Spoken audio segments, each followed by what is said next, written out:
Hello les gars, alors aujourd'hui on fait un petit unboxing, on est content parce que ça fait un moment qu'on n'a pas fait, forcément au Covid, il n'y a pas eu de nouveaux produits, et celui-là il vient juste de sortir, ça fait partie de la gamme des nouvelles enceintes X, celle-ci c'est la SRS XG500, mais vous avez également la gamme XP qu'on va recevoir bientôt également, c'est en cours, et qui reprend le style des G-Tank, mais en plus stylé, un peu plus moderne. Nouveauté de ces dernières, elles ont une batterie intégrée. Elle fait apparemment 30 heures celle-ci. Et elle est également avec une protection IP66. Donc pas de problème avec l'eau ni la poussière. Vous pouvez l'emmener à la plage, la poser sur le sable et vous faire bronzer tranquille. La boîte est un peu lourde et c'est pas très pratique, donc je ne peux pas vous faire un tour du proprio aujourd'hui. On va faire l'unboxing directement.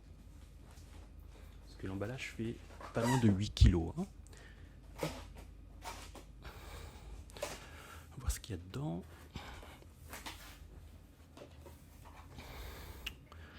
Alors, comme d'habitude, les différents manuels, la première lecture, etc. Il y a donc le Quick Start, comme d'habitude, et le manuel d'utilisation. Comme d'habitude, première chose à faire, c'est charger l'enceinte avant de pouvoir l'utiliser. C'est ça. Première chose à faire, brancher l'enceinte.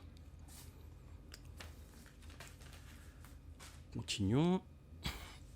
Qu'est-ce qu'on a là-dedans? Ça doit être les câbles.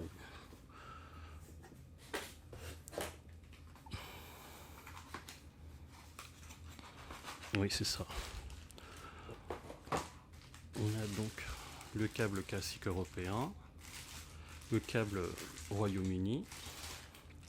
C'est lourd, il doit y avoir d'autres choses dedans. L'adaptateur secteur. Ah oui, quand même. D'accord, c'est pas super transportable. Heureusement que bon, la batterie dure 30 heures. Et c'est tout. Alors, hop.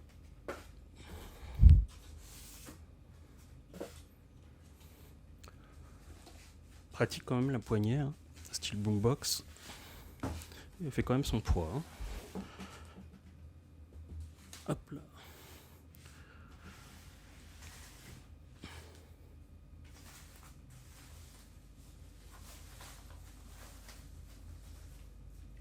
Oui, 40 cm, c'est pas si petit que ça finalement. On va sortir directement. On a un revêtement tissu, et c'est en fait la maille qui est très serrée qui fait qu'il y a une protection anti-poussière et d'eau. Vous avez woofer passif. C'est bien, ça le fait. On va essayer de ne pas la faire tomber. Voilà. Vous avez bien sûr des boutons tactiles. Par contre, un petit défaut, je dirais, c'est qu'il y a de moins en moins le bouton NFC de nos jours. C'est dommage. On va voir la connectique rapidement. Caoutchouc mou. Alors oui, on a le nouveau système Party Connect qui est seulement compatible avec les dernières enceintes. Alors Party Connect n'est pas du tout compatible avec l'ancien système Party Chain. Oui, batterie. Ah oui, d'accord. Bouton de lumière. Ah, on peut même brancher une guitare et un micro pour le karaoké. Vous avez le Lightning classique également.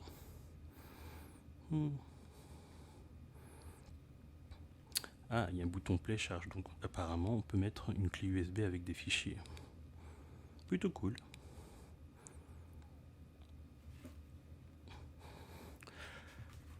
On va essayer de refermer. Oui, il y a un joint. Ah oui, il avait même des petits pieds là pour la poser. Bon bah c'est bien cool. On va faire un test et on vient vers elle et vers vous très bientôt. A plus les gars.